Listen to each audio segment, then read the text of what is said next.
Good morning, good afternoon, good evening, good night to all the fellow travelers of the world. How you doing? How Mhm. you How you doing? doing? I love it. I love Yeah. Because you it. never know when people are listening. It could be, they wake up with our voices, they go to sleep with our voices. That's crazy. I hope y'all are not waking up with Michael's voice because that is crazy. Why would you do that? Sometimes you gotta choose violence. That is what you're doing. I feel like Is that's a what current, you're that's a like everlasting state. I doing. think when people listen to this podcast, they really get different moods. It really like different moods. Because sometimes you'll get the spicy side of us, sometimes you get the very calm and zen, sometimes you get the very educator side of us. But Mm. right now, I want to invoke a little violence because there's something been on my spirit for a couple of days now, and I need to speak on it. Um, so I mean, everyone knows with this podcast, we have stood on this platform and talked about, everything from racial inequalities to band music and how that is like an intersectionality of them. And part of that is some line of work that I really hold deeply, which is, the influence of Black composers, more modern Black composers, creating art that represents our culture, which for me, it is the hip hop and band music. And so, I have been on panels and, from Midwest to CBDNAs to the FMEAs to now TMEA. So, I just gave you a little background. I was at an honor band and I was, talking, how you do when you're in these settings, you're talking, you're just having conversation. And there was this older woman. Mm-hmm. I will just say that she's older. She's probably almost retirement age, but um, we were just kind of, chopping it up, saying about Midwest. And she was like, oh, yeah, when I went to Midwest, my district didn't pay, da da da da. And I was like, oh, yeah, when I presented at Midwest and I presented at CBDNA and I'm about to present at Team Yay, I'm going to tell you my resume since we talking resumes. And so she asked me, what am I presenting on? And I was like, the combination of hip hop and wind band music. And she fixes her mouth and she says, oh, I don't do that hip hop. Like that, I can't wrap my head around those rhythms. My students can't play those rhythms.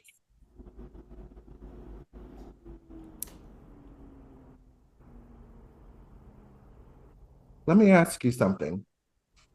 Did that stop you from playing Rob W. Smith rhythms? Richard Saucedo's rhythms? Did that stop you from playing Percy Granger rhythms? Who's Why are these rhythms so different? And then of course I had to say, well, here's my thing. Your students probably can play those rhythms better than they can play one and two and three and four because Oh they hear those rhythms when they go home. But when they come into your band room, the rhythms Mm-hmm. that you were teaching is the foreign concept. And she was like, oh, well, I'm almost retired and da, da, da, da, and so it was kind of like um diluting the thing of just saying, oh, I'm not doing this type of music because of rhythms, but that's not it. Say what you really meant to say. Mm. Mm-hmm. This is really funny because I actually was, we have many different opportunities where our musicians can like speak to certain demographics. For me and my programs, that's usually youth and everything that we do like some Q&As and everything. And very often, students like, what music do you like to listen to outside of like when you're not working or when you're like driving home or whatever? Which is I think a really fun question. And a lot of our musicians are like, oh, I think you can appreciate like basically all styles, something you like, and blah blah blah. Which is like, I mean, I feel like as a musician, that is like true to me specifically. Like I can bounce between a lot of genres in one sitting. And if I just find something that I really enjoy, I just enjoy it. It happens to be this genre. Now you know what anytime it happens, it's just like such a like shock to the system, but also something that I'm like, of fucking course you would say that. And you're gonna understand why whenever I say it, because there will always be that one person who goes, "Oh, but I just don't like rap," or "Oh, I don't like hip hop though." And it's like, first of all, that wasn't the question. So it's just always crazy to me because, like, first of all, you didn't even have to say that. You could just have answered the question of like, oh, I enjoy listening to opera, or I enjoy listening to pop, I enjoy listening to like country even. But it always seems to be they want to make it known that they don't like hip hop. Yes. And then as soon as they or rap, and then as soon as they say it, and maybe they don't get a response of like everyone being like yes, because like that's not the truth to this younger generation. They love rap, they love hip hop. Then they have to follow it up with something like, oh, but I also don't like heavy metal either. And it's like, Yeah. that's your way of trying to save yourself by saying, oh, I just anything that's so aggressive or any. And for me, I'm just like, you're so I love lame. it. You're so lame. Not you're so lame.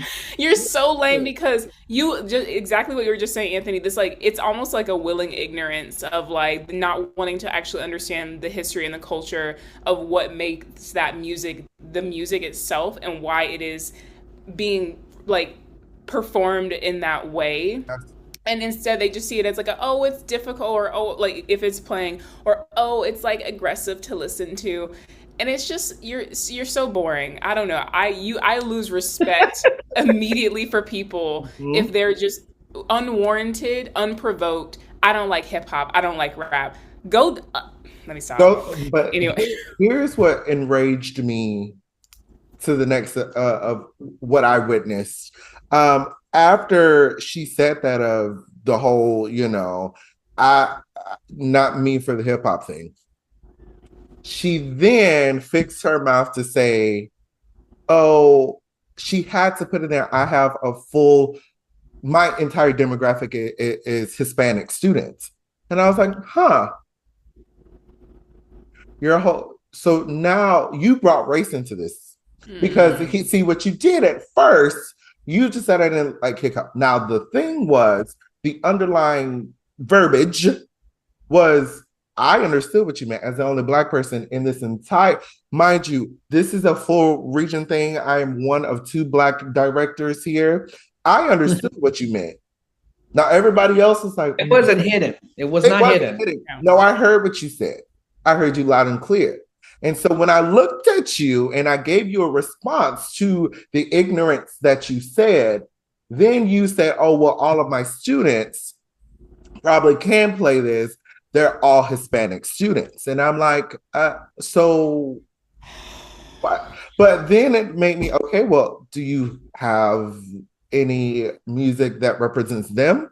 Because the music that you just chose for this thing the representation wasn't there. But this is what I have, and I'm sorry I'm going to down this hill. Lauren, maybe you can back me up on this, but I'm just going to go say it. If you hate me, you hate me. This is where white feminism and white liberalism becomes an issue. Because that is a different. I was literally listening to a trans she's like big influencer on TikTok, and she was saying how that experience of white transness and Black transness are 2 completely different ways of life.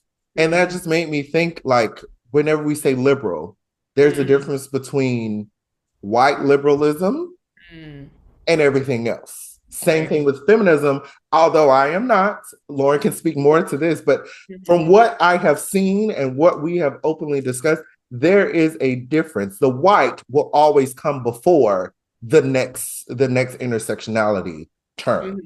And because, this director, she led with, women band directors and this and that and this and that. And I was like, yes, absolutely. And like, I was really going to invite her into my classroom. Like, hey, come listen to the band, da, da, da, da.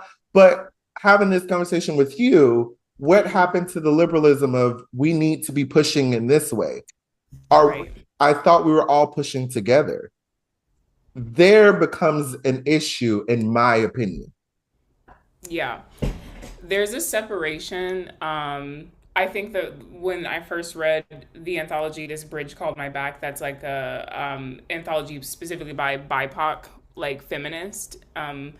It was a very clear, like, this, our issues and what we're fighting for is very different than what like general white femininity of like, we deserve this. And like the whole thing is like, yes, gender equality, absolutely. The issue that is being presented here is that very often in their own search for like gender equality, white women specifically, like don't, a lot of them are not able to understand how their own whiteness contributes to what is hurting like BIPOC women, you Mm-hmm. know, or like women who, or like non-binary and like queer women who are also experiencing harm by being women and everything. And so it's like they want to use their own oppression and disregard the other layers of oppression that are present within our system as well. And there's some people who know how to balance that well, and there are others who don't want to recognize that they also have level, because we all right have certain amounts of privilege based off of like race, gender, status, like wealth, you know, status, education level, mobile ability. Like there's always like different ways you can measure privilege, but often in this case, people want to play dumb. And so I don't really I don't have friends who go around saying that they are like feminists and anything, because we understand that that is a very different, like, first of all, I don't know. If you feel the need to say it, that means you feel like you're not doing it enough, in Mm-hmm. my opinion. You don't feel like it is seen by your actions. So you have to like label yourself as that to other people. Yep. Which I understand that maybe early on in the feminism era was really important because it was starting off. In this day and age, you don't really need to do that. Just be kind and be respectful in that way. But yeah, it's a very different, just I don't identify with like that, the wave, the feminism wave, that like a lot of, it's weird the way that feminism is going right now, because there's also this trend back towards the more traditional archetype of what femininity is, and like being like having to be in the home and wanting to be like having to be mothers instead of like just it's a desire to want to be mothers. And here's the thing, you can want to be a stay-at-home mom, you can want to have Yes. kids, you can want to be married, that's beautiful. I think what I also see on the other side is, first of all, don't criticize people for what they want to do. If they want to be a stay-at-home mom with kids, let them do that. Right. And then I also think that it is fine to not want that for yourself. I think both the what I'm seeing on either side is just criticism of, oh, you don't want to have kids, that's such a like, you know, not a fulfilling life, or criticizing women who want to wake up at 4 a.m. with their kids and get ready and be pregnant, and that's like what they want to do. Just like that's the weird cloudy ways that feminism is getting really weird. And then you bring in all the other elements of like eating disorders too, have become a really big thing that have popped back up that I'm seeing too much of on the timelines and everything. And it's like it's just really sad, because you think about all these young women who are growing up right now and they have access to all of this, and they're seeing how, you know, celebrity women, especially young female celebrities, are being treated like they can't do anything. It feels like you can't do anything right. Yeah. But then again, that I feel like that is a level of it. And then there's also this other layer of like, there are black women, there are Latino women, there are like trans women who are experiencing their own like struggles and oppression. And sometimes there's people who don't want to talk about that side of it. Right. And so if I feel like there are people who only want to talk about one area, not the other, that is where I'm like, we don't have anything to talk about, because you're narrow minded, or you don't care enough to like expand your view outside of it. So And I think that's where that comment really struck me, because I'm like, why did you just generalize this? Because here's the thing, Marie Douglas, shout out Marie, because you just said, oh, I don't do the hip hop. here is a first of all, Marie is multi-talented. She was a Right. former band director, amazing composer, and combines hip hop with band music, two cultures of herself put together. Are you denying her? Because I just don't do hip hop. Mm. Because it's a generalized statement. And Mm. that's where I think it's just shocking to me, especially because, I live the way I do it, and I'm going to speak on all these things, but it's just like, why? I thought since 2019, 2020, we have as a society progressed, especially in the band world, Mm. allegedly. So, I was say it, Allegedly, I was like, it's allegedly. allegedly. Now, I'm sure those people did some type of little groove music in 2022 when everybody was coming back, when, we had to be all politically correct. But now the dust has settled. And now people have reverted back to how they've always felt. There wasn't that learning that people said they were doing. They're like, oh my gosh, I really had to sit down with myself. There was a band director a couple years ago who I knew, and he was like, after 2020, I really had to like think to myself, like, am I, did I say certain things to my students? Did I make them feel this way? And yada, yada, yada. And I'm like, yeah, you did. You probably did. Yeah, yeah. There's no probably. You did. Right, you did. You did. But now I'm like looking at him. That was again 2022, and now we're in 2025, about to be in 2026, and he's kind of doing the same things he was doing before his revelations. So it's like the learning was for a finite amount of time, and you said, "Oh, we got a new president, we got a new society, we everything is going back to hell." Guess what? I don't have to do this anymore. And I will say you feel it. You feel it a lot more now than before.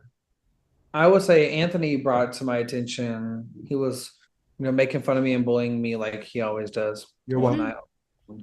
You're welcome. Yeah. See, here, bullying is not okay, everybody. Just in case you think it is, because of Anthony, it's not okay. Anyways, he brought to my attention someone that does a really good job of empowering and calling out people, but does a very bad job of doing it with a very singular minded purpose. And my thing is, if you are going to call out people, you got to call out everybody for all the things. You cannot just call out people for a singular minded person, because not only are you going to pigeonhole yourself, and I think it's eventually going to fall on deaf ears, which it shouldn't, but it probably will. You're also now saying to everybody else that maybe supports you, oh, well, bump my drag. I guess I don't get supported. So if you are standing up for people in your community and all this other stuff, and then you just like are only standing up for part of the community that you're in. Yeah, yeah. I know what I'll give a little bit more context without saying names. There was an article that was made about Samuel Courage Taylor's music and the rediscovery of his music. And it read more like, here's some of the people that, started the curve of performing his music. I think it had like conductors, it had some instrumentalists who performed their music, more critically acclaimed musicians. And I think some musicologists who's also done some uncovering. And there was a person who the first sentence was, and it was a New York Times article, I believe. The first sentence was, it didn't say great job. It was more of like, okay, finally you have highlighted a person of color composer, da da da da. The rest of the sentences were all saying, well, there wasn't any women mentioned in Samuel Coleridge Taylor's little expose except for his mother, who was, who brought him into this world, who is only seen as a womb and a bearer of children rather than somebody that has impacted his life. And so the commentary of that to me felt a little tone deaf, Mm. just as of like, wow, Samuel Coleridge Taylor, that is the focus here. Samuel Right. Coleridge Taylor. Okay. Yep. A person's music that has been lost for a century, a black man who is already disenfranchised, especially in classical music. And not saying that black women, they are even more proportionally disenfranchised. But the thing is, this person who commented on this post, I don't think I've ever seen them say anything about Florence Price or highlighting Florence Price at all, Hmm. or Margaret Bonds. I have actually never seen that person highlight a black woman of color, or a black woman that is a composer or a musician or blah, blah, blah. I have never. And now y'all can go dig in. I'm not going to tell you the name, but you can guess. But I don't think I've ever seen this person ever highlight a black woman that is a classical musician. Mm. But everything that comes out, this person will highlight there are no women in this. There are no women in this. I know. Oh, I know. Okay. I'm hearing you. I'm hearing And I am on the side of this person because I'm like, call it out, call it out, call it out. you. Absolutely. Yeah. But you also have to call out your own biases as well. And White women. There's a tunnel blind spot. vision, yes. Because And sometimes it's not about you. Like I right. know that's crazy to say. Sometime, girl, it's not it's not about you. Like I understand because like Not my her whole brand, camera because her he's whole a white man. brand, Mm-hmm. her whole No, it was brand is just funny. like It's not about calling you. it out. She wants to call it out. She wants to it's feminism. It's big, heavy. I don't care about being called a nasty woman feminism, right? And it's almost to the point where it's or not almost. We're getting to the point where she is blindly stepping on in areas that are of no concern to her. Read the article, enjoy the article, and then like stop making it about yourself and what you're doing because she has such a huge platform. People are constantly looking at what she's posting, and instead of like, I mean, I haven't seen the post yet, but I can only imagine that maybe she would have said something of like, oh, this is nice, but like, what about the women as well? And it's like, how about you let people of that culture speak for that? You Mm-hmm. know, not saying that anyone who's not of that culture like can't have opinions on it, but specifically with like what her audience specifically is and like what she goes for, it just feels out of place for Mm-hmm. Yeah, it. I can And see that. that is where, when I read it, I was like, I, again, like I said, I'm with her. I usually stand because I'm like, call it out, call it out, call it out, call it out. But in this one, because it add that extra level of black, and to my knowledge, you never really said anything about black people's business Mm. ever. Like I don't Mm. know if you stood with us or not in the time that was needed, and now you're in black people's business. And newsflash, please get out of black folks' business. Like You are not. you're not over here. Like, Don't bring because that over here. we deal with our own, okay? We really do. Obviously, we are putting people on pedestals like Samuel Coach Taylor, like William Dawson, like Florence Price, like Margaret Bonds. The thing is, do she know who Margaret Bonds even is? Do she know who Tanya Leon is? Do she know these women?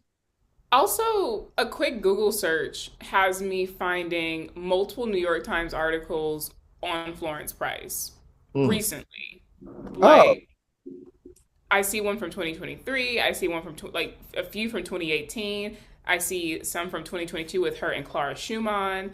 And I'm like, to be fair, I have seen Florence Price's name probably more than any other like black artist, like past black artist than anyone else. Mm-hmm. Mm-hmm. Even like, I mean, William Grant Still, I feel like I knew him because of my studies, and I played more of his music than I have of Florence Price's, in like orchestra and stuff. But like in terms of popular, like having articles and stuff, I've been mainly seeing Florence Price's name over anybody. Oh yeah. So it's just a weird. It's an again. It shows how like low key tone deaf that Yeah. response of hers was. If she like, because again, and I haven't read it, but if it's just saying something, if she is just kind of like doing what she normally does, going like, well, good, but do better, or like, yeah, but we need to bring women into it. It's like that's not what this specifically was, Right. and like not every. It's just the truth is even if what you're saying is true, even if like they should take more time to speak about black, like, you know, women composers or women composers in general, which is her bag, Mm-hmm. um, then that's fine, that's good. But this was highlighting and celebrating a black artist who Mm-hmm. is getting his starting to get even more like time in the limelight, which is great. And instead she uses it to like highlight her own like what she finds to be valuable and everything. I don't know. It really does feel like one of those things that's like I see what you meant to do, but this isn't your area and not everything is about you. Right. And not everything is like a war path for you to like rage against. I will say NYO, like the little youth orchestra thing, the little Yeah. thing, they do have Florence Price on their trumpet excerpt list. It was very nice to see that. And you Yeah. know, normally, especially in New York, it's New York, right? Yeah. NYO. Normally, this person would highlight anything within that New York, New England area because that is their area. But I don't think I've seen any publicity about that. Now, I do know that in the art, in her commentary, it was more of the Oh, and Yola has a Jesse Montgomery thing. I'm so sorry. Which is crazy. I like this. Continue. the I think she was trying to call out that because in the article they talk about, you know, the musicologists, the performers, the conductors who have been championing the music. And so she was calling out that there were no women in that list. And I'm Mm. like, now granted, there I'm sure there are, but there is such a bigger thing. What you could have done is said, look at how black is here. You know, we are all in a struggle together to find freedom, to find equality, equity amongst everything in the classical genre. That's what we're all fighting for. That's what whenever something happens in strife, we always then everybody's like, oh, we're in this together. We're in this together. But it's always in the quiet times where when you look around to see if somebody's standing to your left or to your right, those people are not there.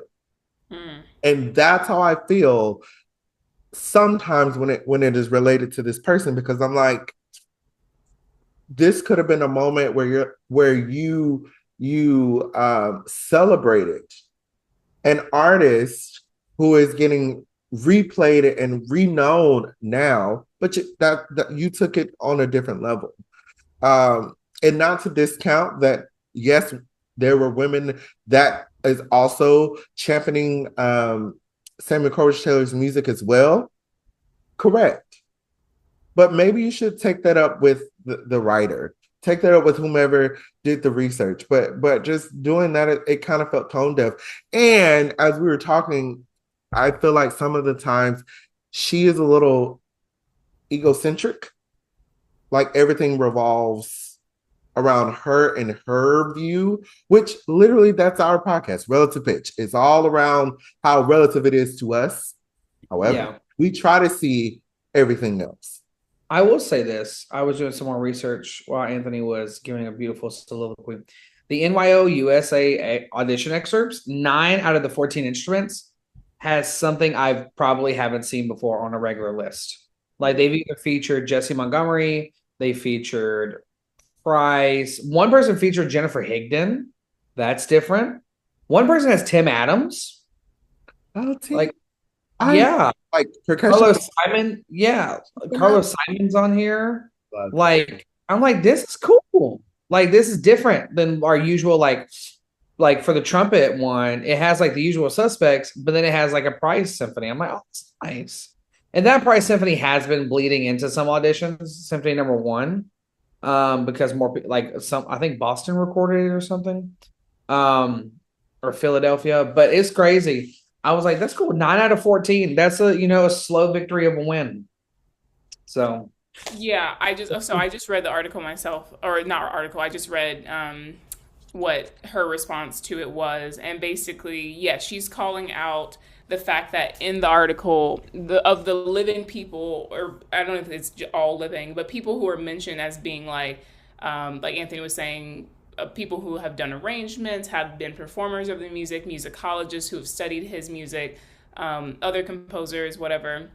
Like there was no women really mentioned besides his mother in the full article. And her point was saying that there are living female composers, arrangers, performers who have, and musicologists and researchers who have also taken upon themselves to research him and maybe even consider themselves like champions of his work and everything, and that they should have been included in the article. Okay, let's say we agree to that if they would have done more due diligence and found made sure that of the people who they listed as sources of who is representing his music and sharing his music, there are people, women, directors who have programmed his music, performed his music, everything. Absolutely, that is what she's calling out. I still don't feel satisfied with the idea that the article itself, because she had a very short thing at the top, said, glad to know that the New York Times is finally like making like articles that are like good about musicians or whatever. It kind of feels like a throwaway. Like it feels as if she is using this publicity of Samuel Coolidge Taylor's music as a way to continue doing her, what she calls her advocacy work for the feminist cause within classical music. And I can understand as somebody who like, that is what you're doing. I can understand if she's like, that is what she cares about. It still, unfortunately, does feel like it lacks empathy and like care and thought behind how she went about it. And I think that is what's still not settling in right for me, because it would have been different if she would have like had a larger like, this is really wonderful, this is what I have done in terms of his music, or like something that felt like it was celebratory of the article in some way that was about this Black composer. But instead she immediately went directly into, well, this is how it makes sense to me, and this is how it, like, I can use it to my own, like, even if she doesn't find that this is what she's benefit, like she's like doing this because she sees this as her purpose and blah blah blah, it still feels very similar to like, it feels tone deaf, and like and it feels like it's lacking in any true connection to the article itself. So that is where I'm feeling like, I'm like, this is something I feel like she could have kept to herself. Yes. And yeah, I really think it is because now somebody can go back. Michael, you're good at this. I'm gonna give you this task, okay? So I'm saying this on record. Michael is in charge of checking me, because the statement I'm about to say, he can check me on this. But I would like to know when the last time she spoke in a congratulatory way on a Black artist.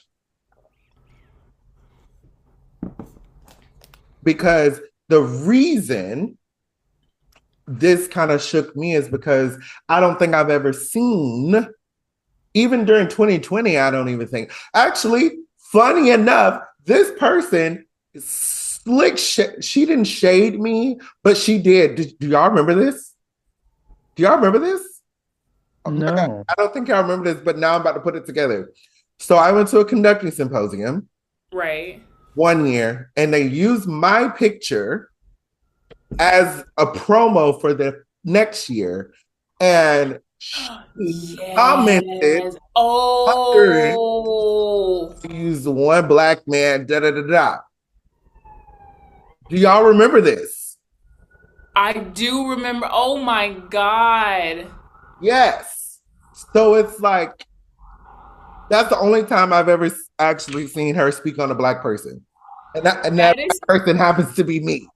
That is kind of fucking crazy if you think about it. Like, that is actually, you blew my mind because you immediately, so this is what I mean. This is exactly the kind of thing that I mean. Anyone who knows Anthony and knows who Anthony is and the amazing work that he has done in championing music by past and especially living black composers would know that anytime an image of him popped up or anytime his name is spoken, it's like, oh my gosh, we should only be celebrating flowers, thankful that there are people like Anthony who's out there doing this kind of work and actually standing by what he's saying. And for her to then see that, and she this is her thing. She does it, and like for the sake of, like, if she's doing it for the Boston Symphony and New York, whatever, who, all that kind of stuff, she's going after those, like, those groups, and her whole thing is she wants to expose how, misogynistic and male dominated our field is. We know that. Which it We is. know Which that, it is. right? We know that. And, like, I think that what Anthony just, like, highlighted, and we're also highlighting with how she used this article of Samuel Coleridge Taylor to continue her, like, her advocacy work, is by doing so she is also glossing over the fact that that of black contribution. These are two different scenarios now where there were black men who were highlighted in some way that, in order for her to try to make her point, completely bulldozed over the significance of a black person seeing that black man, seeing Anthony, seeing Samuel Coleridge Taylor, and going, oh my gosh, I want to engage more in this work because this is somebody who looks like me. This is someone who is from a shared identity as myself. Because yes, I'm a black woman myself, but, like, I still see an article about Samuel Coleridge Taylor. I'm like, oh my God, this is amazing that more work like that is from our culture is being exposed. I know, because I am a black woman, that it's like, of course, I would also love to see more of Margaret Bonds, and, like, all these other amazing black female composers that we know exist. But in this moment, I am happy to see representation at all. And Mm-hmm. for her as a white woman to completely just go over that and be like, oh, I'm going to immediately make this something that people should judge and, like, critique and blah, blah, blah. It's just so tone deaf. I can't get over how, like, and it's so annoying whenever I go scroll down in comments and the main people I see agreeing with her are other white women. I'm just like, Yeah, I'll have to do this research later see. because I gotta pay for something first. Because for me to go look, I gotta pay for it. What you gotta pay for it? Are you talking about the New York Times thing, or are you talking about her Substack? That one. Mm. Oh, okay. Well, just we will come back. We'll come back to that because I just want to know. And just talking about this topic really unlocked that thing that, I mean, You just blew my mind. this is 2021. So literally in the height of, like, social justice, coming out of COVID, like, this was then. And it just really, I'm like, oh my gosh, oh my gosh, oh my gosh. Yeah. And but I also want people to know that I usually am standing with her 10 toes. I love when she calls out these institutions. But the thing, as a person of color, as a black person, I also have to see that you only call certain things out because it is in your specific way. Like, here's the thing. When I see women not in certain places where they are supposed to be, I am going to say something. Right. That's just always been me. I am Right. going to say something because I know that there's other people, or there's not any Hispanic people here. Oh, they need to be here too. There isn't any Asian specific people. They need to be here too. There's not a gay voice here. There are not a straight voices. There need to be all these voices because that's the only time when things are actually going to change is when you hear all the views put together at one time. Mm-hmm. And yes, I understand we can get in our, very blinders on in our own justice, in our own social justice way. Like, I could just always be like, black, black, black, black, black. I don't want to. Mm-hmm. I want us all to find our way in this career that we love, and not just career, but some of our life choosing. We have chosen this life as ours, so we need to make sure that we can all live in it together and feel validated in this field. Mm-hmm. But here's my thing: we all, as the oppressed group, women, people of color, gays, lesbians, trans, all of us in that group, we need to fight together, because if we do not align ourselves together, it is just a little group fighting the big man. We But have to come together. with that, not a but, sorry, but was bad. With that, you cannot create an echo chamber around yourself because no Yes. forward thinking. Like, that's the thing. Like, people be like, well, Michael, relative pictures of echo chamber. No, the hell we ain't. We will disagree. And like, I always call devil's advocate because I'll find a way Yes. to be on the, like, for real, be on the opposite side. But I love playing devil's advocate. Mm-hmm. Mm-hmm. And we all like devil's advocate for each other at all times. Mm-hmm. And sometimes I'd be like, well, since you're so smart and get everything, I just wanted some support. No, they're like, no. I can tell you Actually, firsthand that he'll say something to us and we're just like, no. Mm-hmm. But he But does that to us as well. And it's we have, it's checks and balances, which we don't right. have in our current US government, Hello. but it's okay. I will say this though. So like when you're creating your life, like students right now, students, Mm. you're creating your life in your friend group and you're in college and you're about to go out to do all these big bad things, don't create an echo chamber or you will plateau. If you're not constantly like challenging yourself and your mindset and your thoughts by being around other people, and no, I'm not telling you to, especially if you don't put yourself in a situation of harm, do not go around people who will harm you mentally or physically. Don't do that. But Yeah. you can engage in like or read of what like different opinions are than yours, and that's always great to know what is happening on the other side so that you stay informed.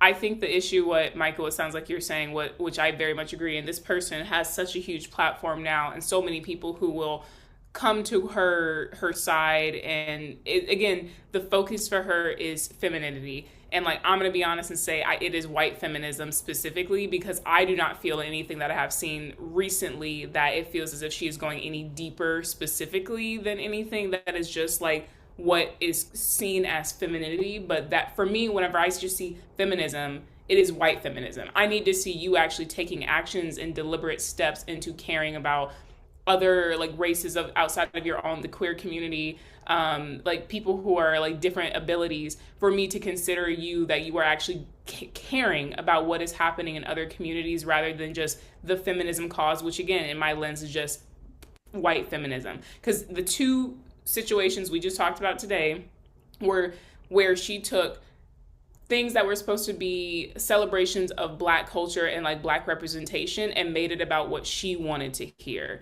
and what she wanted to talk about. And that is not okay. And that never will be okay. Even if she is fighting for something that we all have had many things that she has shared that were like, yes, we need to see more of that. She has done so much when it comes to shouting out what's been going on, especially about sexual assault in like elite colleges and like with symphony orchestras. Like that needs to continue to happen. I hope she continues to call out these institutions that only hire like especially male brass faculty, but also all the other like just male dominated areas that are in the symphony world and the classical music world.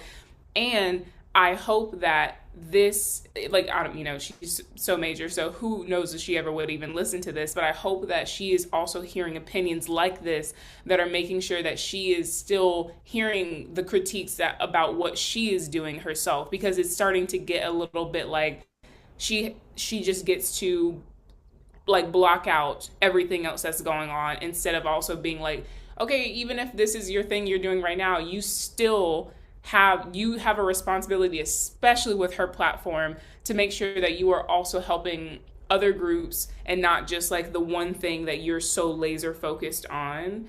Um, and so that's all I have to say about it. I just hope that she wants to continue to learn and to grow, and not just stay focused on that, because otherwise you're gonna keep bulldozing over like other people's achievements, and like that's just not fun. Especially if you are the person, Anthony, who like this was supposed to be a great celebration, and like you get to see yourself represented on this, and this is a big first, and then to have it kind of like cut down in that, oh, but it needs to be better. And it's Mm-hmm. like, you don't even know who I am. You don't even know what this means to me and to other people who are going to see this advertisement and like go, oh my gosh, that could be me. And that's the issue, is it seems so much like she's just so laser focused on what could be hers, or what should be what is feminism, what should be feminism, that she's completely looking over and disregarding everything else. Um, there's a way to go about it. Yep. I think that most of the time she's on it. These are the few of the times that she has missed the mark completely. Yeah. And I really hope that she doesn't say the thing that I heard in my first story of, I'm close to retirement, I can say whatever I want to say. Because I personally, I don't believe I will become that person where I have stopped learning and stopped wanting to know what's something new, because to me that starts to lead into ignorance and you become very stale. So I really hope, as you said, Lauren, Mm-hmm. listen to different opinions, Yeah. because that is what's going to make you grow in the Mm-hmm. future. So Yeah. let us know what you think down below, and if you figure out whom we're talking about, let us know too. So Oh, we hope that we gave you something to think about, and please yes. inspire other people to continue their growth and learning, and never become stale, and never stop learning. So we hope you enjoyed. See you next time. Bye.